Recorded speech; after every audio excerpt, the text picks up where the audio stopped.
You guys get the sweep of UC Irvine, a big early Big West series for you guys.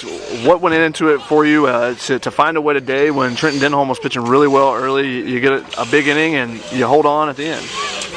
Yeah, he had the game in control. You know, those first 4 innings, we were struggling. We were just hoping we were going to be able to get a hit. And you're sitting in the dugout. And Donegal doesn't think this way. That's why we're good for each other. But I was thinking, hey, we might get no hit today based on how he's throwing the ball. And then he made a 2-strike pitch that elevated Armani, a mistake it looked like that he hit down the line, and then we started to kind of chip away. And we didn't really land any haymakers, but we were able to land some jabs in there and just enough. And it's just enough when you're getting quality pitching and quality defense, which is what we had all weekend. We gave up 4 runs on the weekend, and good starts by all of our guys. Great relief work by McGreevy when in the high pressure situations, and then just enough from Lincoln there at the end. He made it fun for everybody.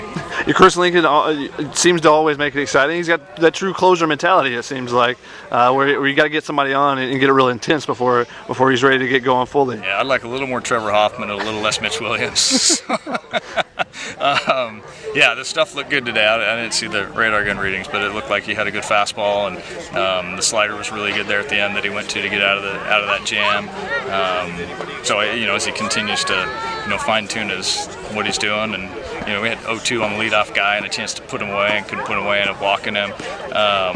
So yeah, he made it interesting, but closers do that sometimes, and he got the last out before they tied the game. So. How was that combination of him and McGreevy, giving you flexibility, I guess, at the end? Because both of those guys, I think McGreevy has 5 saves and Lincoln has 8 now. McGreevy, both of those guys can give you multiple innings as well.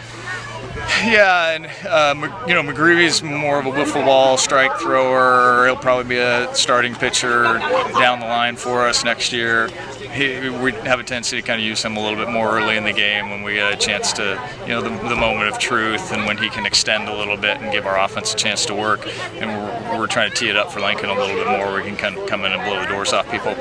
Some weekends where we've extended McGreevy, like against Fullerton, we extended him and didn't have him available on Saturday. Then we can go to Lincoln a little bit earlier in that moment of truth situation and let him extend out. So that's how we've tried to use those guys as a 2-headed monster based on who's available. If McGreevy and Lincoln are fresh, McGreevy's going to come in and set up, and then Lincoln's going to come in and close.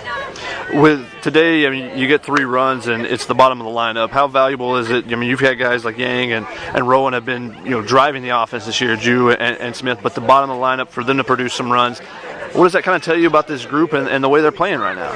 We've been tough to pitch to all year. You can't take your foot off the gas at the bottom end. There's not a lot of free outs out there. There's a lot of competitive at bats. And some guys that can get you a little bit too if you make a mistake. McClain O'Connor's not very big and doesn't look like he can hit it over the fence, but he can, and he can hit it elbow, and he can get up and run. And so I thought the at bats at the bottom of the order were super competitive, and so you just don't get a lot of free easy outs at the bottom end. So by the time you get over the top end, you're gassed a little bit because you've had to work so hard. And now here comes Mitchell and Yang and Jew and Rowan and Armani. So. It's a pretty good offensive club. Denholm's special. I think the worst thing about today is that he's a sophomore. We're going to face him again next year, and he's pretty special. So not many people scored 3 off him. And we had to work hard for it. But our guys are pretty capable on the offensive side, especially at home. The offense has been dynamite all season, but you talked about a little bit earlier the 3 starts you get out of your starting pitchers to hold that team to 4 runs. I think you feel confident that if you can hold a team to 4 runs in a series, you're going to win. If you're not at least sweeping, then you're probably going to win at least every series that way. Yeah, we feel like we're averaging somewhere around 7.5 runs a game, so you feel pretty good about if you can hold people to 1 or 2 runs that you're going to be able to win. The pitching's been good.